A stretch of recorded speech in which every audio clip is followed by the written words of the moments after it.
এটা ছিল আবারও একটা বিয়ে বাড়ি। এই বছর ডিসেম্বর মাস থেকে শুরু করে পরপর অনেক কটা বিয়ে বাড়ি আমি অ্যাটেন্ড করেছি।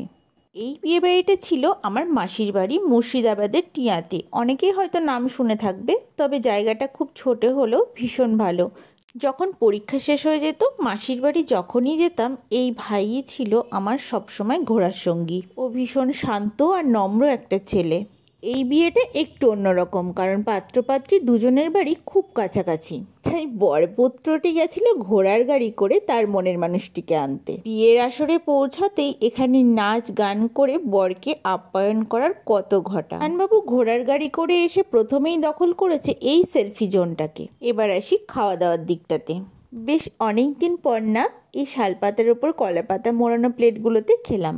প্রথমে দিয়েছিল চিকেন স্যাটে। আমাদের এদিকের থেকে রান্নাটা একটু অন্যরকম, তবে চিকেনে ভরপুর, খেতে বেশ লেগেছে। তবে এখানকার নিয়ম অনুসারে প্রথমেই ফ্রাইড রাইস দেওয়া হয়। আমার সেটা জানা নেই, আমি তো পেট ভরে খেয়ে নিই। এটা খাওয়ার পর আমার পেটে আর জায়গা ছিল না। তারপর এসেছিল পাবদা মাছ।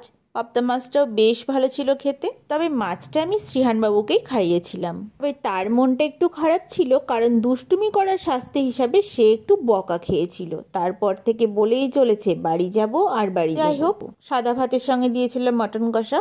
কোনো রকমে খেয়ে দিয়ে বাড়ি আসি আর কি।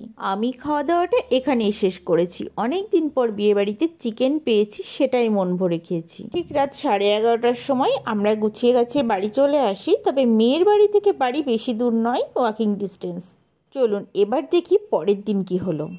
পরের দিন সকালে উঠেই তো শ্রীহানবাবু পেয়ে গেছে লক্ষ্মী রানীকে, মানে একটা গরু। রকমারি সবজি দিয়ে তার মন ভোলানোর চেষ্টা আর খাবার দেওয়ার প্রতি সে এতটাই মরিয়া হয়ে পড়েছে, একটু পরে দেখছি ঘর থেকে আলু নিয়ে গিয়ে দিয়েছে গোটা গোটা। এরপরে মা গেছিল দুপুরে এই বাড়ির কাছে মন্দিরে পুজো দিতে। এই মন্দিরের ঠাকুরটা ভীষণ জাগ্রত। কালী পুজোর সময় বেশ জাঁকজমক করে পুজো হয়। আমি ওদিকে চলে গেছিলাম ভাত কাপড়ের থালাটা সাজাতে। মাছের মাথাটা দেখে আমি তো অবাক। সব কিছু মিলিয়ে আমাদের নতুন বউটিকে লাগছিল ভারী মিষ্টি।